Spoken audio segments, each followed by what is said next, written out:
Now to an exclusive interaction. BPCL's much-awaited divestment drive has kick-started. Government has invited initial bids for the sale of entire 53% stake in the oil major. Ruchi Bhatia caught up with DIPAM Secretary to analyze BPCL.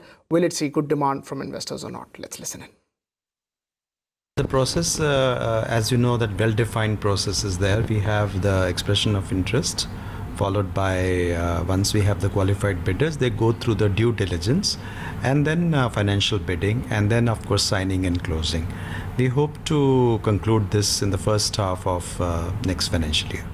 In terms of the interest that we have may receive for BPCL, the likes of Aramco, Vedantas of the world, everybody seem to be interested in the whole privatization process. Have you heard anything on ground? What's the feedback that you've received so far? We had done the road shows and we got interest from multiple players. We hope to get a good expression of interest. How much money is the government looking to raise? Have you, done the basic assessment for that? In fact, even SEBI's takeover open offer norms will also be applicable for that. If you can just help us understand things on how much money is the government looking to raise, and of course on the SEBI norms as well. Well, at this stage, we cannot assess because it's a competitive bidding process. However, various valuation methods are there, which I think the buyers, potential buyers, would also be applying. On our part, we have the independent valuations and other processes which will guide it.